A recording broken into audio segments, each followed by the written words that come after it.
Disculpe, ingeniero. Dime, te escucho.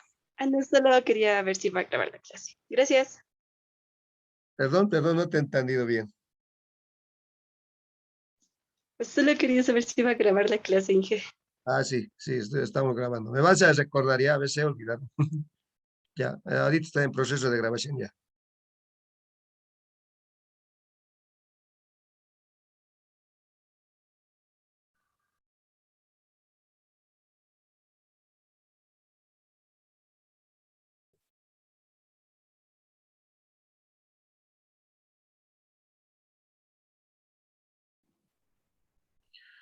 Ya.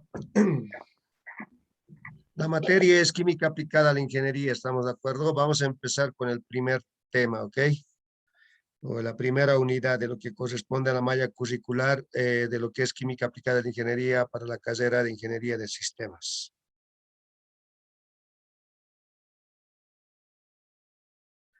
Como primera unidad tenemos lo que es materia y estructura atómica, ¿ya? Entonces, primeramente vamos a definir tres cosas tres cosas importantes ya de lo que está involucrado, lo que es dentro de la materia y estructura atómica, lo que es átomos, moléculas y partículas subatómicas. ¿Estamos de acuerdo, chicos? Ya vamos a empezar lo que es con el primero, que es átomos. Ya vamos a definir primeramente qué es un átomo. Átomo es la partícula más pequeña de un elemento que mantiene su identidad química a través de todos los cambios químicos y físicos, ¿no?, que se producen. ¿Okay? Como 1.12 tenemos lo que es moléculas. Moléculas es la partícula más pequeña de un compuesto o elemento que tiene existencia estable e independiente. ¿Ok? Estable e independiente. Una molécula puede contener átomos del mismo elemento o átomos de dos o más elementos, siempre en una proporción fija. Una molécula no siempre es un compuesto, ¿ok?, el cual por definición está formado por dos o más elementos. En los ejemplos aquí que tenemos del primer punto, los primeros ejemplos que tenemos acerca de lo que hemos hablado, lo que es átomos y moléculas. Por ejemplo, aquí tenemos moléculas diatómicas, ¿no? Entre ellos, por ejemplo, está el hidrógeno gaseoso. Otra molécula también puede ser lo que es el agua, ¿no? Okay, también llamado compuesto molecular. También tenemos algunos como ser el nitrógeno gaseoso, el oxígeno gaseoso, el flúor, el cloro, el bromo y el yodo, ¿ya? También tenemos moléculas como el ácido clorhídrico y el monóxido de carbono. Okay, eso serían acerca de lo que son moléculas diatómicas. Moléculas poliatómicas, ¿no? Poliatómicas quiere decir que está compuesto por dos o más elementos, ¿estamos de acuerdo?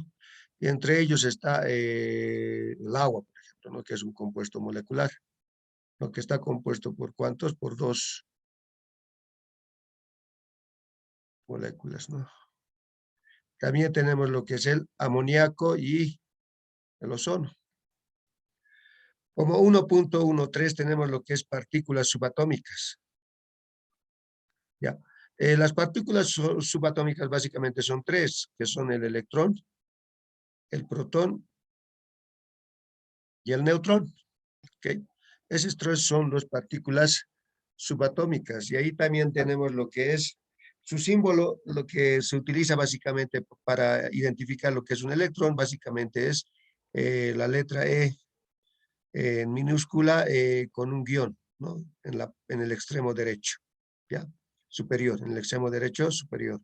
Y el protón también se simboliza como con la letra P minúscula con un signo positivo en el extremo superior igual derecho.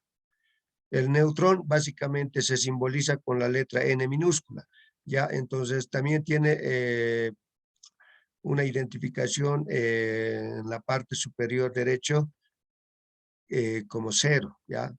Porque el neutrón en realidad es neutro, no lleva cargas negativas ni cargas positivas, ¿ya? Por eso es neutrón y por eso es que se le simboliza como cero. Sabemos que el protón básicamente se refiere a lo que son las cargas, ¿no? Que básicamente se identifican como cargas positivas y lo que es el electrón como cargas negativas, ¿ya? Ok. Entonces aquí tenemos al mismo tiempo lo que es la masa.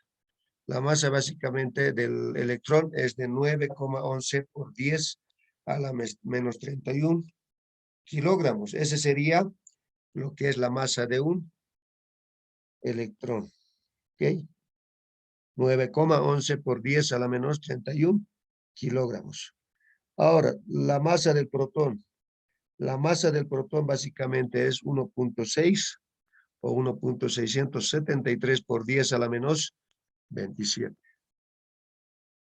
kilogramos. Esas serían las unidades tanto del protón como la del electrón. Y la del neutrón básicamente es 1,675 por 10 a la menos 27 kilogramos. Ya, esa es la masa del neutrón. Ahora, la carga del electrón es 1,6 por 10 a la menos 19, ¿ya? No es a la menos 10, es a la menos 19. 1,6 por 10 a la menos 19.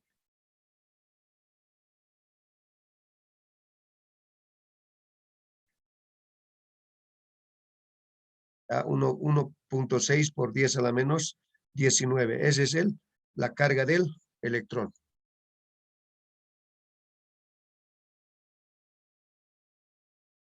Vamos a entrar ahora a 1,2, lo que es teoría atómica de Dalton, ¿ya?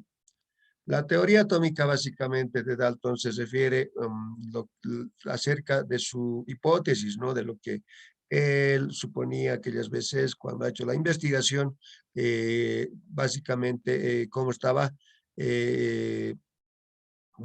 básicamente define básicamente cómo es un átomo, ¿ya?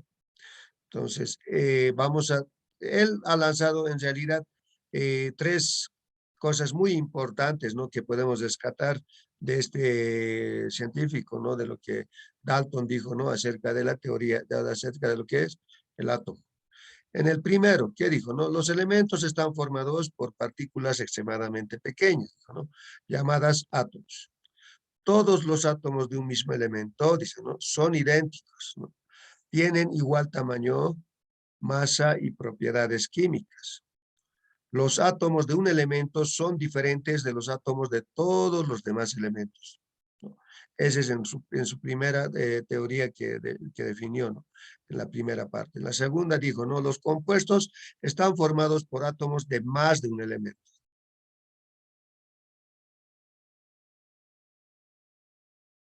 En cualquier compuesto, la relación del número de átomos entre dos, ¿no? De los elementos presentes siempre es un número entero o una fracción sencilla. Eso es lo que dicen en el segundo punto de lo que es la parte de la teoría atómica de Dalton, ¿ya?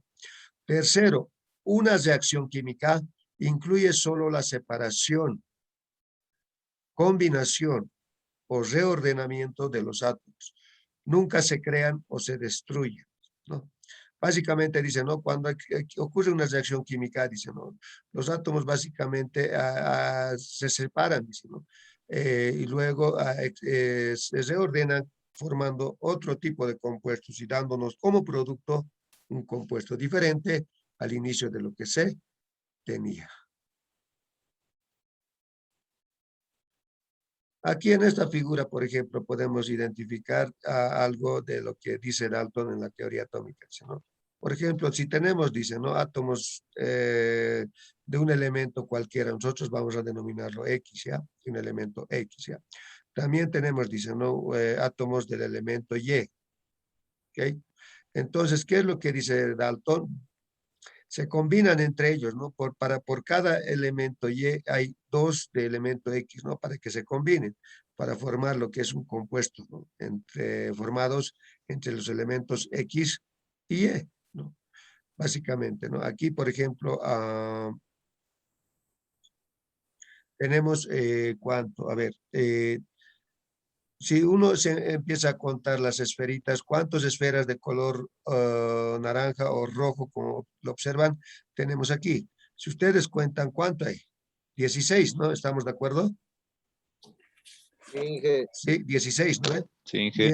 y las esferas de color verde, ¿cuánto hay? 8. 8. 8. Exacto. Al combinarse, entonces, por cada elemento Y se van a ir a unir por con dos elementos de X, ¿estamos de acuerdo? Un elemento Y o un átomo del elemento Y se va a unir con dos átomos del elemento X. ¿Estamos de acuerdo? ¿Sí? ¿Eso se entiende? Sí, Inge. Ya. Pues vamos a tener ¿cuántos compuestos? Si uno empieza a contar, vamos a tener, que eso va a depender de los elementos Y, entonces vamos a tener 8 compuestos. ¿Estamos de acuerdo? Átomos del elemento X. ¿No ve? Si ustedes cuentan cuántos compuestos se han formado a partir de esos elementos, tanto de los átomos del elemento X y del átomo del elemento Y, 8. ¿Estamos de acuerdo? ¿Sí? ¿No? Por cada elemento Y podemos decir que hay dos elementos X, ¿no? Cuando se han formado. Entonces, 8 y Y, entonces sería la relación esta, ¿no? Por cada 2 de X hay un Y. Entonces, 2 de X con 1 de Y, ¿no? Se ubican. Ahora, ¿qué es lo que he hecho aquí qué es lo que se ha hecho en esta igualdad, ¿no? Si nosotros hemos dicho que hay 16 átomos del elemento X y 8 del elemento Y, entonces aquí al igualarlo, al inicio vamos a tener esto, ¿estamos de acuerdo? Entonces, ¿cuántos de compuestos de X y Y se han formado? 8. Y ahí está 8. Si ustedes empiezan a contar 8 por 2, 16. 16. Al inicio, ¿cuánto teníamos del átomo X? 16. 16. ¿Estamos de acuerdo? ¿Y cuántos de Y tenemos aquí? 8 por 1, 8. 8. Al inicio, ¿cuántos del elemento Y teníamos? 8. Entonces, eso es lo que trata de explicar Dalton, ¿no? Dice, una reacción química incluye solo la separación, dice, combinación. Uno puede ser que se separen, ¿no? Otro puede ser que se combinen, o en su tercera opción, un reordenamiento de los átomos, ¿no? Nunca se crean o se destruyen, ¿no? Simplemente se han transformado, ¿no? Si hemos tenido, digamos, tantos elementos de X y tantos elementos de Y, también deberíamos tener la misma cantidad en lo que se ha formado como compuesto. ¿Estamos de acuerdo, chicos? ¿Eso se entiende? ¿Eso se entiende, jóvenes? Se entiende. Sí, sí. ¿Entienden, no? Sí, Está sí. claro, ¿no? Está claro. Entonces, no hay pérdida ni ganancias. La misma cantidad que tenía inicialmente, la cantidad de los átomos del elemento X, también tengo aquí como producto. Igual, si yo empiezo a identificar eso, también tengo la misma cantidad. Entonces, no se ha destruido ni se ha creado. O sea, no se ha aumentado ni se ha disminuido. Tengo la misma cantidad. ¿Estamos de acuerdo, chicos? Eso está claro, ¿no ve? Sí, Inge. Ok. Sí, sí, Inge. Ahora vamos a entrar en lo que es la estructura del átomo. Básicamente, la estructura del átomo está compuesto por tres, básicamente, partículas subatómicas, ¿no? Lo que anteriormente hemos visto. ¿Cuáles son? Son el electrón, el protón y el neutrón. En su estructura del átomo existen estos tres partículas, ¿no? Subatómicas, ¿ya? Estas tres partículas dentro del átomo. ¿Okay? Entonces, vamos a definir principalmente lo que estábamos el primero, ¿no? Que es la primera partícula subatómica, que es el electrón. Entonces, ¿cómo se ha descubierto? Vamos a un poquito hacer énfasis en eso. Pues básicamente, primeramente, ¿cómo se ha descubierto el electrón? Básicamente ha sido utilizando uno de los experimentos comunes que hizo Thomson, ya JJ Thomson. Entonces, ¿qué es lo que ha hecho Thomson? Básicamente utilizó un tubo de rayos catódicos, ¿ya? El tubo de rayos catódicos es esta, ¿ya? Lo que ven en la pantalla, ese es el tubo de rayos catódicos, ¿ya? Entonces, al mismo tiempo, dice, ¿no? Con un campo eléctrico perpendicular a la dirección de los rayos catódicos. Entonces, se ha creado un campo eléctrico. ¿Ok? Entiendo. ¿Por qué te Se ha creado un campo eléctrico perpendicular a lo que es el haz, ¿no? Perpendicular al tubo de rayos catódico. Ya, este es el tubo de rayos catódico.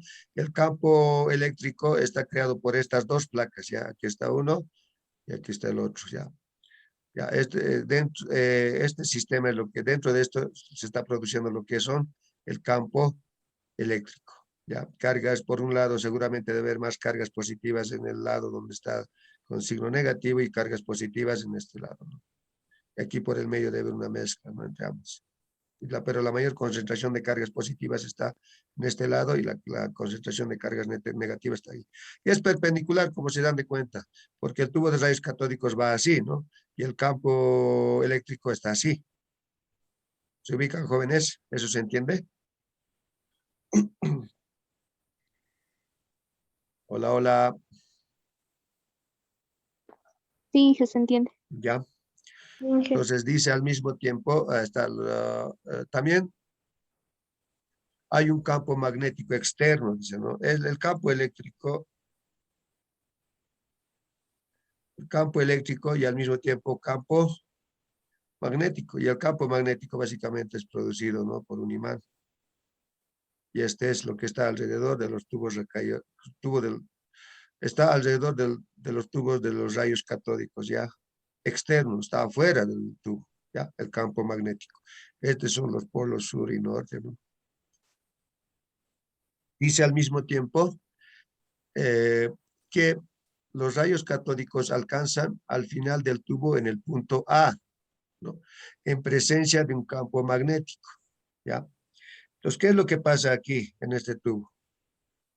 Cuando hay campo magnético, dice, ¿no? Cuando hay este campo, pero no hay campo eléctrico, por decir, yo lo voy a anular, por decir, el campo eléctrico, solo tengo campo magnético, lo que está externamente al de los tubos de los rayos catódicos, ¿ya? Cuando yo tengo este campo magnético, dice, ¿no? El haz el haz que se produce dentro del tubo de los rayos va a ir en esta dirección, está diciendo, ¿no? Va a ir a alcanzar lo que es el punto A, ¿ya? Hay una desviación, ¿no? Cuando solo existe el campo magnético. Luego, dice, ¿no? En el punto C, dice, en presencia de un campo eléctrico, dice, ¿no? En el punto C, en presencia de un campo eléctrico. Entonces, ¿qué está diciendo? Cuando tengo campo eléctrico, el haz de rayos que es producido dentro del tubo va a ir a alcanzar este punto, el punto C. En este caso, cuando hay campo eléctrico, se anula lo que es campo magnético, ¿ya? No hay campo magnético, solo tengo campo eléctrico. Cuando tengo campo eléctrico, este tubo, el haz de rayo va a ir a alcanzar lo que es el punto C. ¿Y ustedes por qué dirán, no? ¿Por qué creen, chicos, que se ha desviado en ese sentido?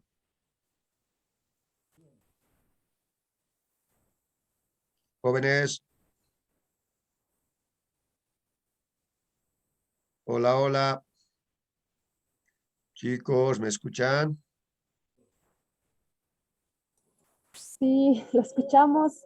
Ya, ¿por qué creen que se ha desviado cuando había campo Sí, se eléctrico? escucha. Cuando había campo eléctrico, ¿por qué creen que se ha desviado al punto C el haz de rayo? Por la... ¿Por qué? Creo que no. Porque tenía cargas positivas, ¿no? hay una atracción cuando son de polos diferentes, ¿no? Porque sabemos que el electrón tiene Cargas. carga negativa. ¿Estamos de acuerdo? Sí. Si hubiera sido de carga positiva, ¿ustedes creen que se hubiera desviado en ese sentido? No, ¿no? ¿Estamos de acuerdo? No. Cargas del mismo signo se repelen. ¿Estamos de acuerdo? Cargas del signo opuesto se atraen. ¿Estamos de acuerdo? ¿Eso se entiende, chicos?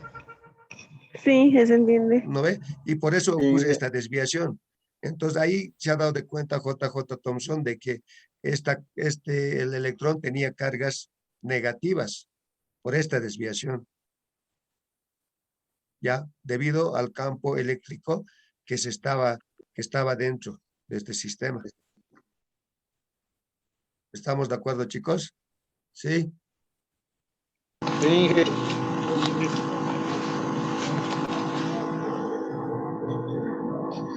Ok, ya. Y en el punto B, dice, mira, por favor, sus micrófonos.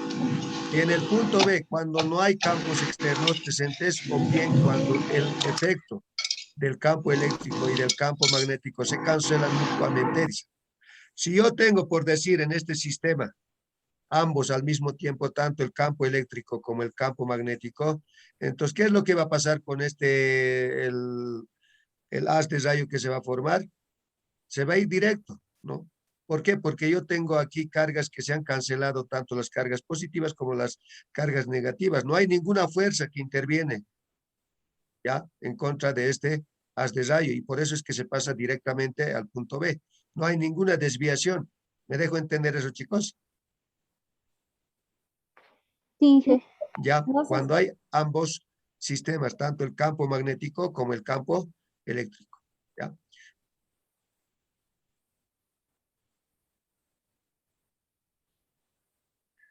Ok, y de acuerdo, dice, ¿no? Con la teoría electromagnética, en un cuerpo cargado en movimiento se comporta como un imán y puede interaccionar con los campos magnéticos y eléctricos que atraviesa, debido a que los rayos catódicos son atraídos por la placa con carga positiva, ¿no? Es lo que les decía, ¿no?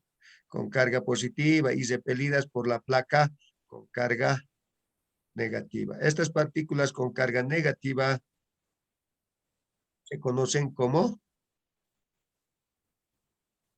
electrones. ¿Estamos de acuerdo? Eso es lo Sí. que les he explicado, ¿no? Estas partículas con carga negativa se conocen como electrones, dice, ¿no? Aquí bien claro dice, debido a que los rayos catódicos son atraídos por la placa con carga positiva. Eso es lo que les he explicado, con carga positiva, generado lo que es por el campo eléctrico.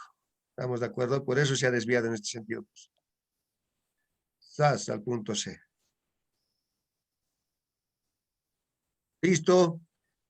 De esa manera es como se ha descubierto el electrón, ¿ya? Por este científico que es Thomson. Vamos al siguiente. El descubrimiento del protón por Rutherford, ¿ya? ¿Cómo se ha descubierto el protón? Vamos a dar un poquito de la explicación. Y Básicamente, antes de que pase, ¿podría volver a repetir, por favor? No lo escuchaba, mi internet está un poco lento. ya.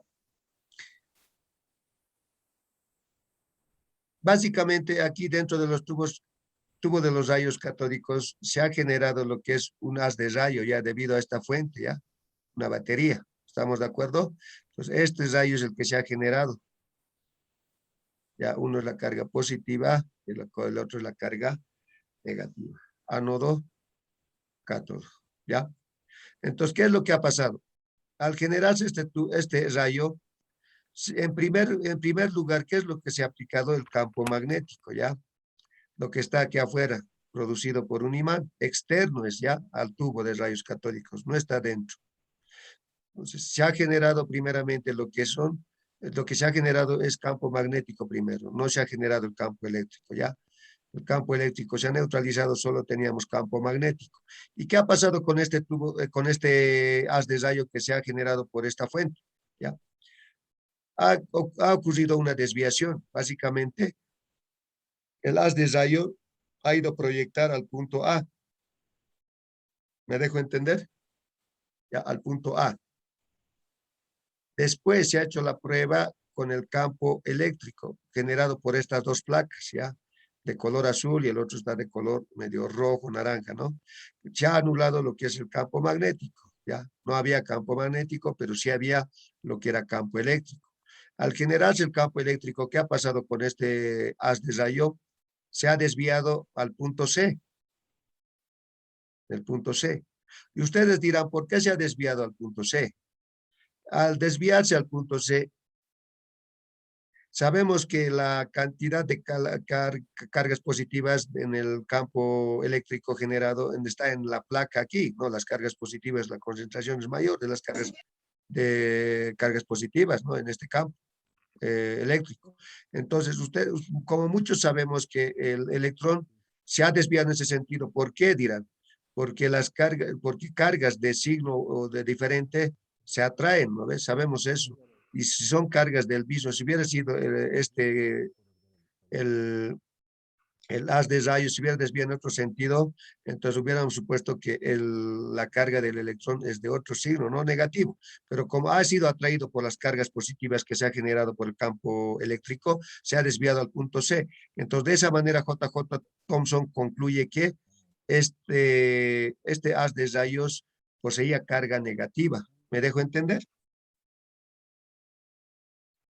¿Se entiende eso? Sí, Inge. Ya, Sí, Inge. poseía cargas negativas. Entonces ha concluido de que el electrón, de que la carga del electrón, o mejor dicho, sí, la carga del electrón es del signo negativo, ¿no? Eso es lo que concluye cuando hizo este tipo de experimento. ¿Ahora está claro el que me ha preguntado?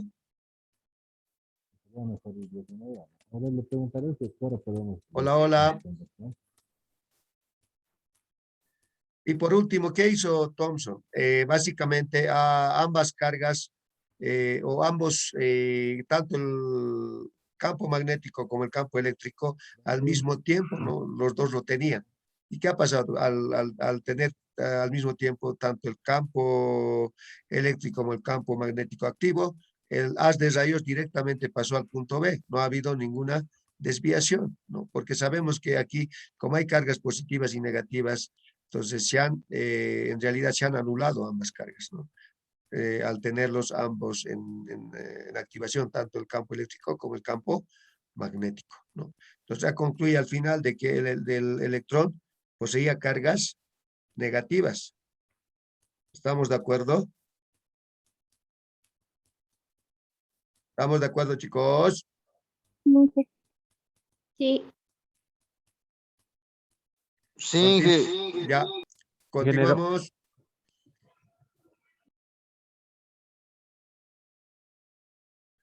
Vamos a entrar en lo que es ahora el tema de el protón, ya, el descubrimiento del protón por Ernest Rutherford, ya.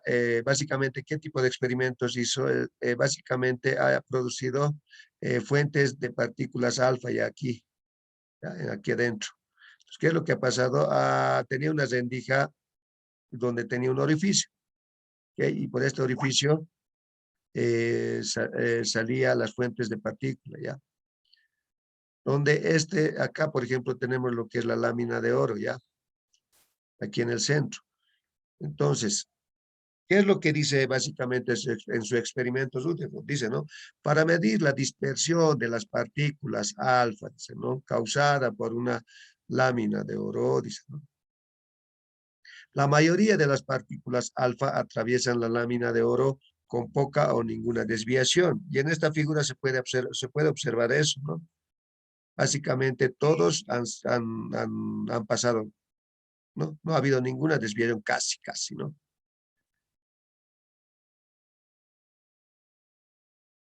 Luego dice, ¿no? Algunos se desvían con un ángulo grande, ocasionalmente alguna partícula invierte también, dice, ¿no? Algunos se desvían con ángulo grande, pero en ocasiones alguna partícula se invierte su trayectoria, dice, ¿no?